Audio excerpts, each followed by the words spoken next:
We are joined now by one of the most dynamic and vocal journalists today. Nikole Hannah Jones won the Pulitzer Prize for the 1619 Project for the New York Times Magazine. She's a MacArthur Genius Grant recipient, and she is a conversation starter.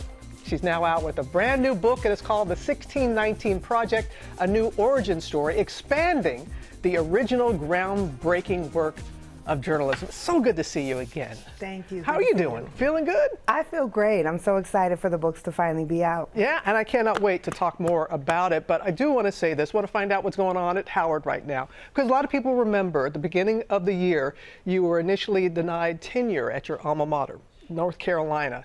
You decided to go on to Howard, where you are the chair of race and journalism. What did you learn from that experience, and how are things going at Howard? Well, what I learned is, one, that you can do all of the things that we are told we are to do to be successful, and in the end, as a black woman, you can still be denied. And that we have to take those moments and use those moments to exercise our power and to say that we'll be in control of our own destiny. And that's what I decided to do with Howard. And I'm just so excited and honored to be there. Yes, and I know that you're excited about this book right here. First of all, for folks who are not familiar, tell them about the significance and the importance of the year 1619. Yes, so 1619 is the year that the first Africans were sold into the British colony of Virginia. So we really mark that as the beginning of African slavery, which of course would last for 250 years in the country that would become the United States. And so it's significant because it's one of the oldest institutions in America, and yet we've often treated it as if it's kind of marginal to the American story. And of course we argue in the book that slavery and its legacy is central to both our history and the country that we are today. And you really expand upon it because you received some constructive criticism from the original book. You addressed that and added so much more. So what can people expect with this new work? Yes, so the new work, all of the original essays, as you said, have been expanded. We have endnotes now so people can actually see where our source materials are and where we got the facts that are in the book. And then there are 8 new essays by some of the greatest historians living in the country today, covering a wide range of topics. And we have doubled the poetry and fiction that was in the book. There's beautiful archival photography in the book. So I just really hope people will come to it with an open mind. I think people will be really astounded by all of the things that they will learn in the book and the way that we connect the book to the society that we live in now. Yeah, as I said, you really expanded it, and there are the sourcing of it so people know where it is. There are many people who look at you and they say you are a symbol of representation, of strength and truth, but you know you have your critics as well. How can we have, as a nation, a discussion about race that moves the discussion forward? I think you have to begin with the truth.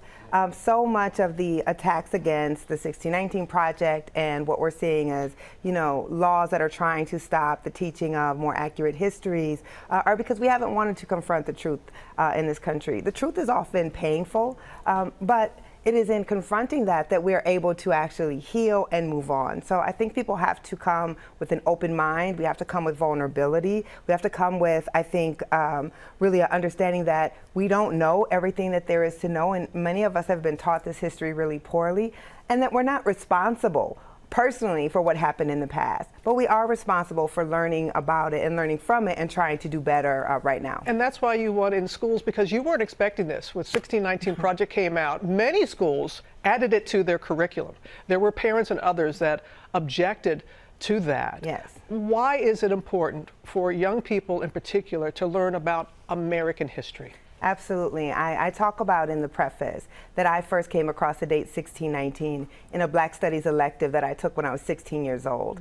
And just having that small window open to this whole world of history that I didn't know changed my whole life. So I think children are, they are able to understand complex stories and nuanced histories, and it is empowering to actually be taught a history that reflects the country that we see. So I think that it's so important for young people. I have an 11-year-old daughter. Right. She can understand this, and when you look at the world and you see all of the polarization and all of the tension, these narratives we've learned don't explain that. And when you give students a more accurate accounting of, as you said, American history, not Black American history, but American history, I think it is empowering for them to go out into the world. And It has taken somewhat of a toll. I'm glad that you're doing well. Sometimes the messenger is attacked.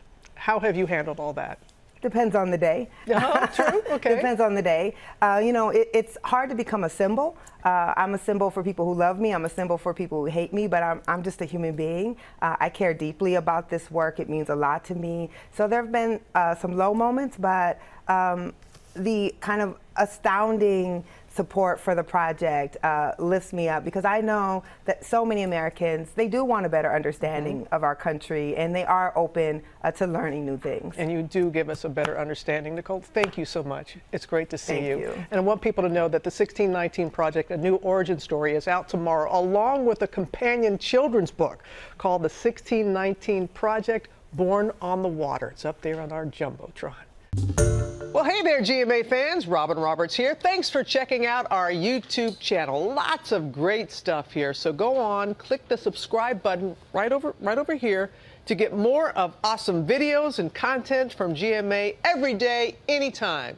We thank you for watching, and we'll see you in the morning on GMA.